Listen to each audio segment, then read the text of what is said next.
The ideas expressed in the following presentations are those of the speakers and do not necessarily reflect the views of ACI or its committees.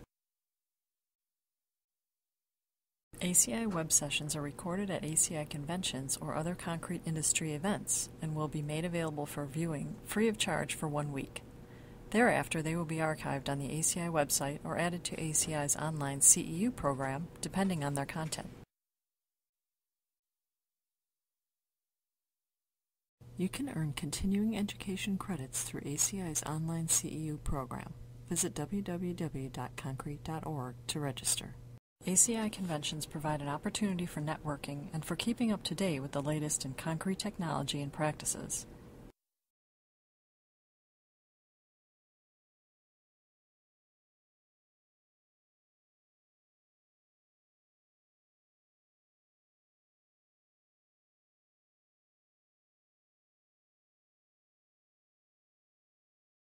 Our next speaker is Dr. Marc Jolin.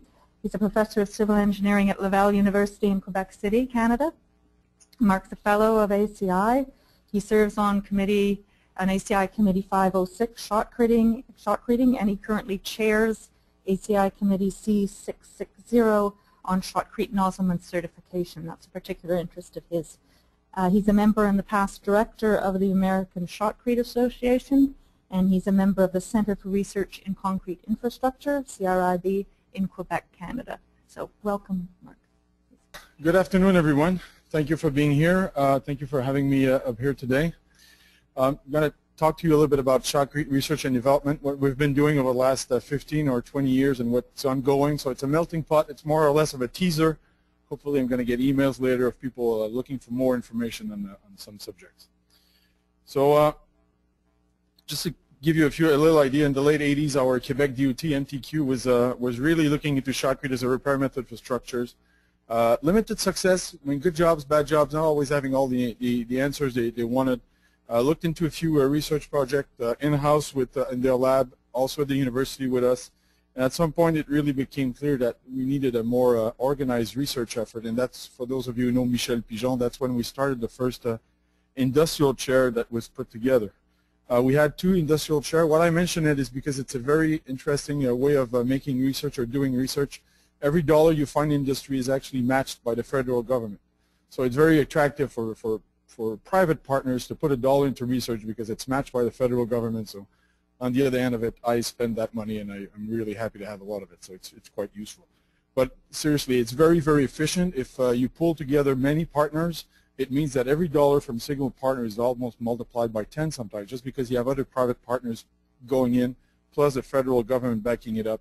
And it makes a very interesting research because twice a year you have to face all the private partners, explain where you're going, what you've been doing, and it's a very challenging, interesting way of working. As you can see, we've been working with this for almost 20 years now, so it's a very well-proven system for us. When we did start working on shotcrete back in 1994 in our lab, the first questions we had were all pertaining to mix design. We had questions about durability, the placement techniques. We had a lot of information, more of the, not a lot of methods to actually control the shotcrete in place, and job site long-term results. So the objective was very, very wide, very simple. Try to develop some knowledge to increase the confidence of the user and the use of shotcrete in general. So first, a few interesting parameters we looked at. Obviously, I won't go through all of this. The most interesting one were the accelerators and dry mix and wet mix, as well as the use of air entraining and mixtures for durability purposes.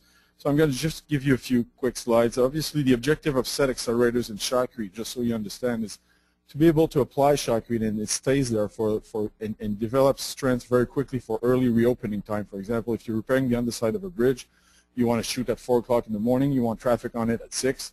You need some sort of way to kickstart the chemical reaction so it stays up there. It's probably, by the way, the only pictures of me shooting in my lab. That's a long time ago, but I like to brag about it. That's the only one I have. So all kinds of results. Setting time could go from a few minutes if you use very potent set accelerators. Could go up to a few hours, half an hour if you play with the dosage. That's what you have here when you run a standard setting time test. The yellow curve is not showing much, but it's right in the middle there. So by playing with the chemistry or playing with a chemical, you're using as a set accelerator, you can have very, very different results in terms of the carbonate base. We're giving us final setting times in the order of 5 or 10 minutes, whereas the other ones were softer, and then the final set, not final set, the plain mix. However, you had to pay somewhere. So what you gain early on, you pay later on. So the 28-day strength, the plain mix was 60-something MPa. The highly accelerated one, we're going down to 30. So we saw that what you gain early on in terms of setting time is probably not very good on the long term. Same happened with the Deicer salt scaling test, when you test the surface of a concrete slab to see how strong it is against freezing and thawing in the presence of de-icing salts. So the higher the number, the worse it is. These are losses, material losses of the surface. So of course we wanted to stick to the plain shotcrete. You can also already see an introduction to the use of air entraining and mixture.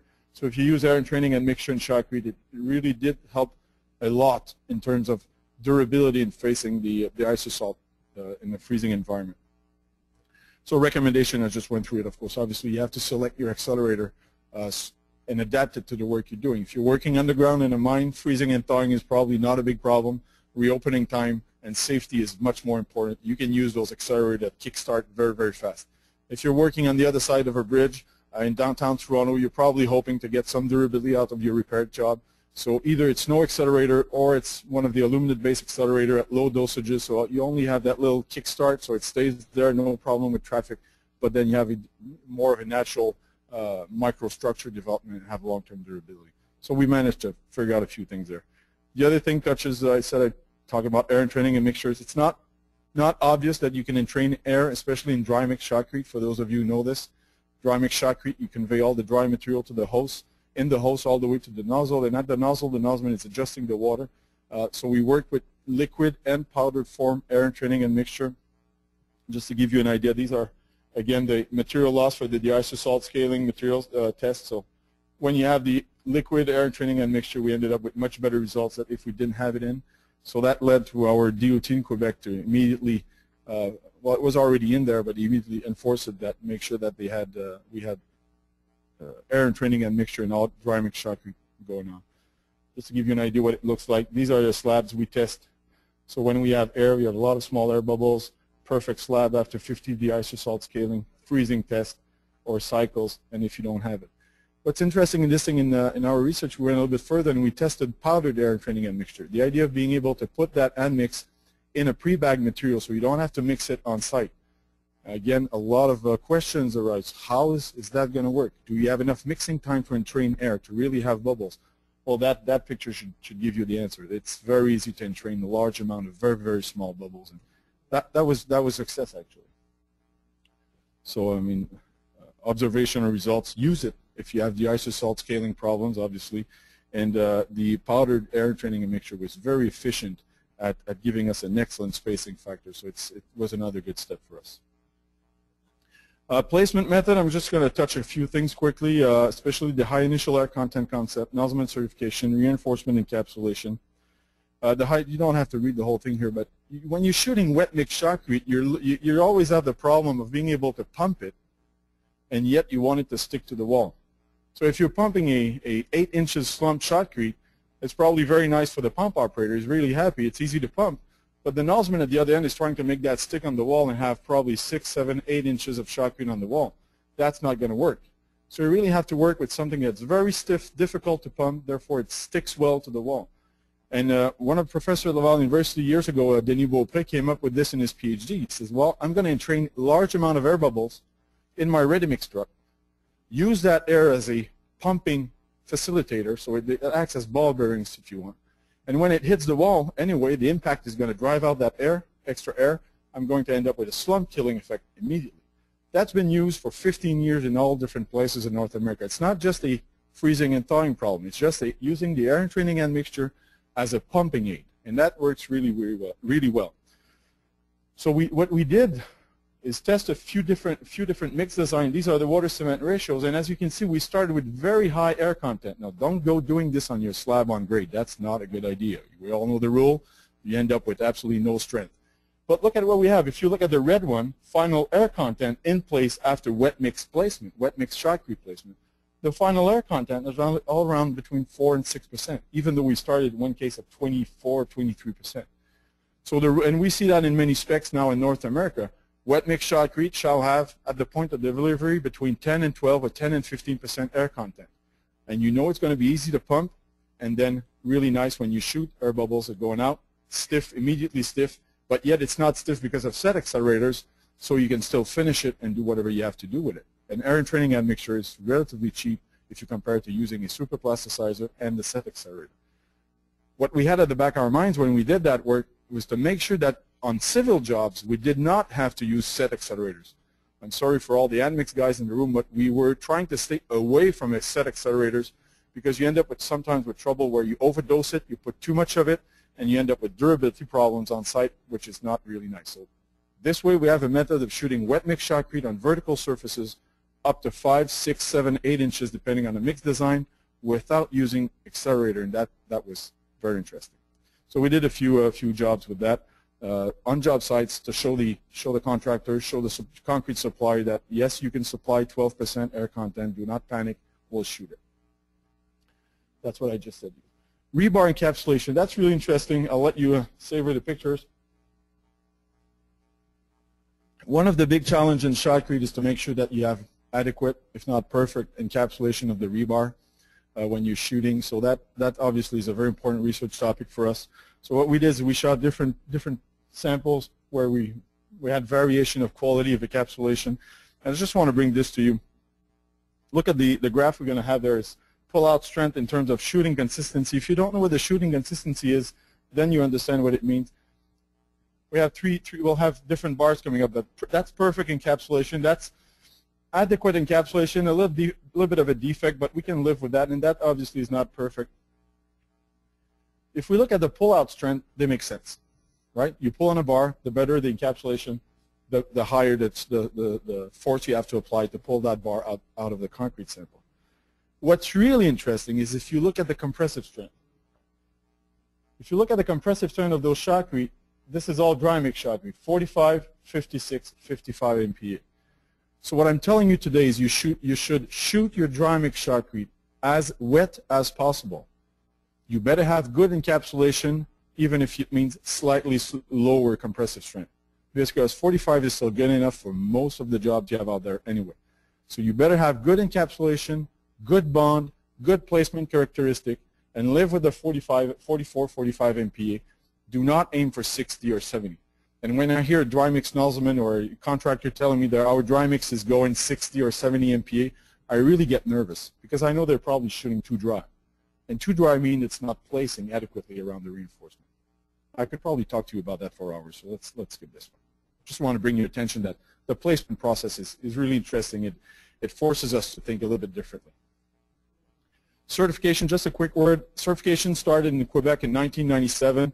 And there was a strong implication of everybody on the industrial chair, and I'm thinking about my friends at King Package Material were really involved in that as well, in putting together a certification within ACI. So right now, since 2001, there's an ACI Shotcrete Nozzlemen certification program, and Quebec DOT adopted it in 2002, right after it was officially out, mainly because they didn't want to manage their own certification program, and because the certification program from ACI is the same level of difficulty. So it was really, we're pretty proud to say that we participated in that new certification program. That, by the way, has been very helpful in the business.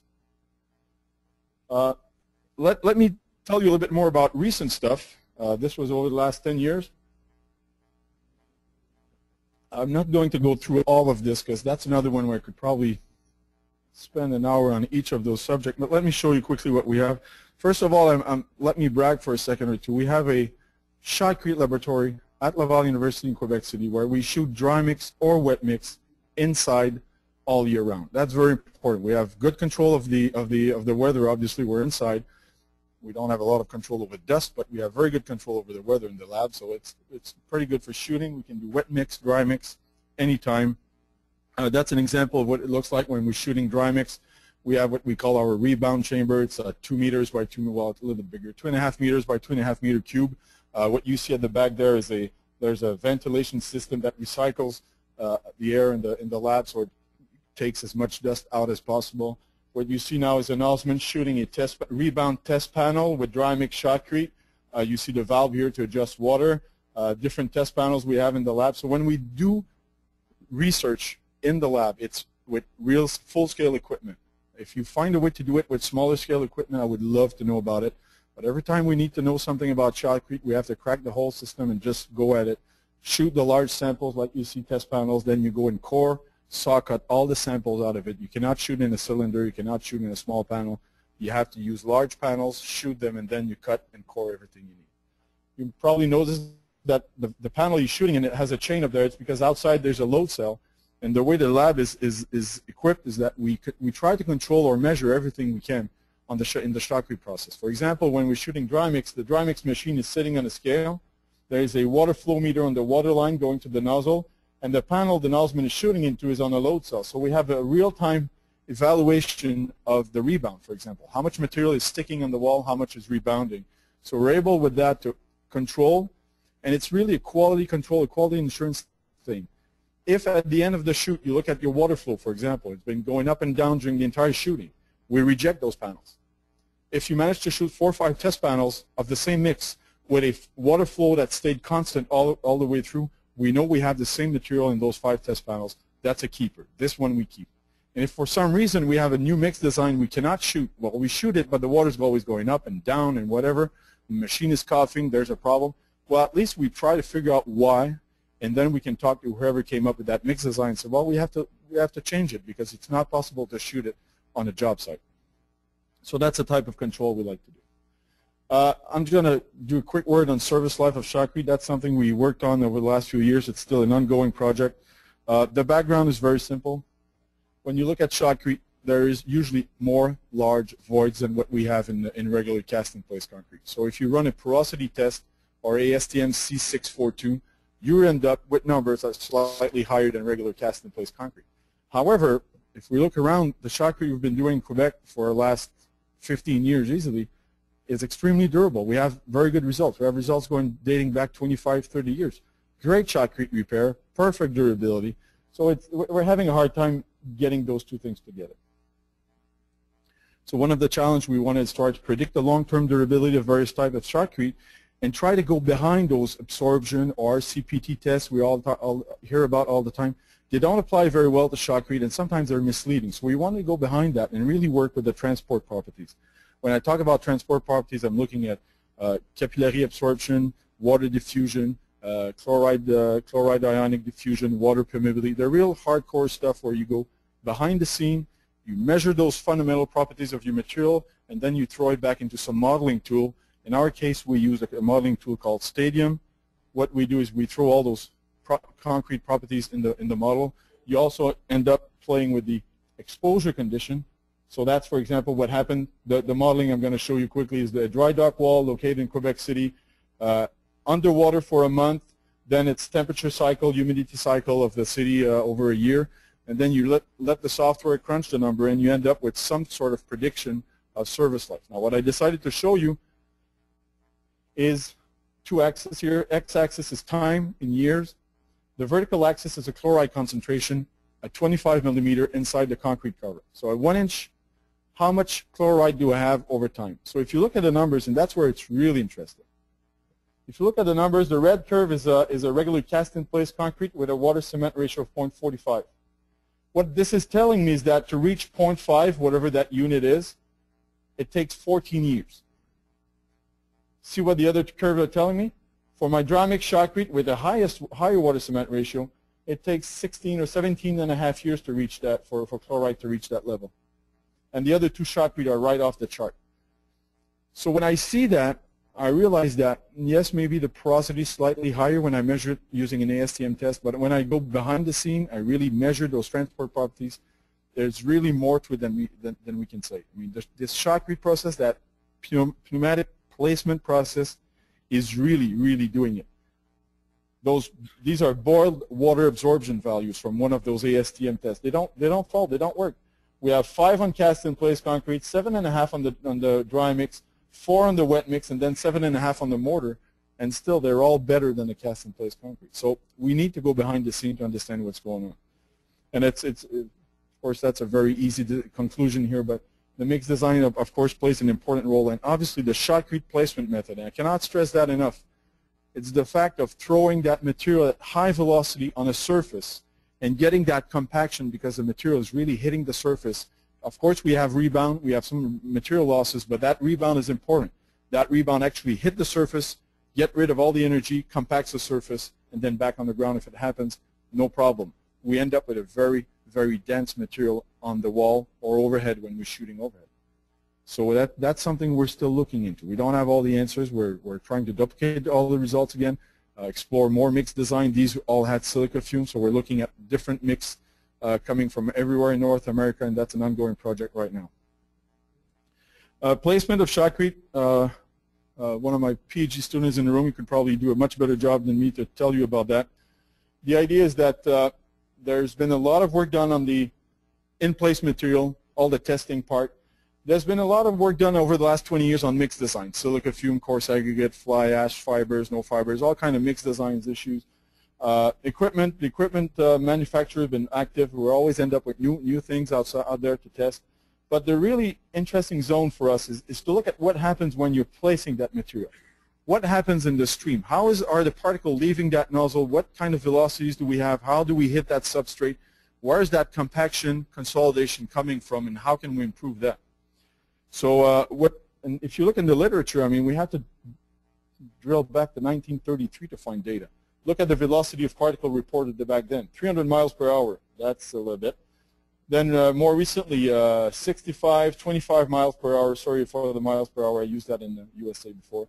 Armelin's work in 1997, probably the most serious stuff in terms of velocity of particles, 11 to 60 miles per hour. But all of that was done on single particles going from the nozzle to the wall.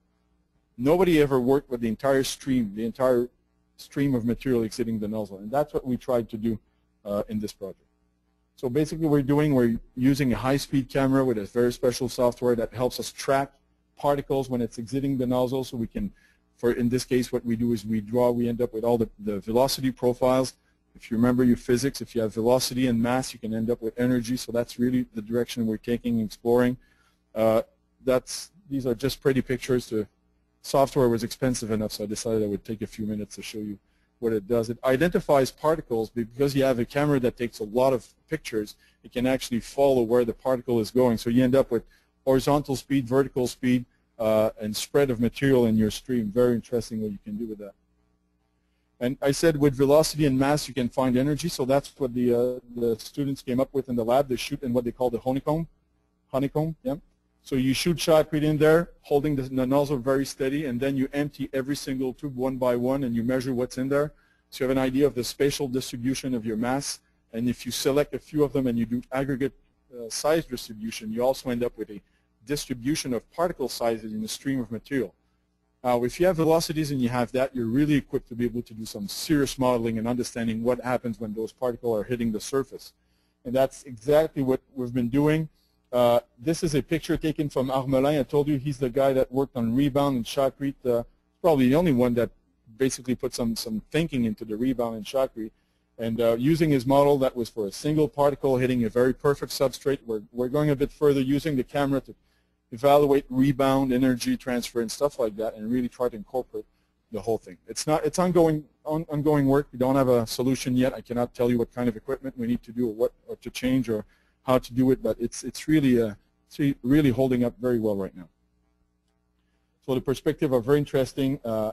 Understanding and describing, and when I say describing from a mathematical point of view, we'll have an idea of exactly what's going on, and then we can explore what happens when you change equipment, different nozzle, different distance, different velocities, different air compressor at the end. So that's something we're really looking into working with. So a few concluding remarks. Shotcrete research is really strong. Not only our labs, there's a lot of other industries working and doing R&Ds, and you should look for it. There's a lot of many interesting subjects: pumping, placement, durability, velocities, equipment design, whatever. So there's a lot out there. And I say look for it because it's not always in mainstream publications. You have to look into the ASA magazine, the American Shotcrete Association magazine, some specialized shotcrete conferences. But there's a lot of papers and good papers out there. So please take a look into it. That would never be possible without a strong support from the industry. You've seen the equipment we have, so I really want to thank King Package Material and Allentown Equipment. They're the ones that have been helping us with equipment for a long time. of course, a lot more industrial partners that helped us over the years. And you need a whole bunch of half-crazy students to work with you to do that. You are, listen to me, you are shooting shotcrete inside. Imagine how much rebound you have to shovel at the end of the day and how much cleaning you have to do at the end of the day. Well, I really thank them because I wouldn't be up here telling you about this great research if I didn't have a whole bunch of dedicated and passionate students behind. And these and more standing at the back of the room helping out. Thank you very much.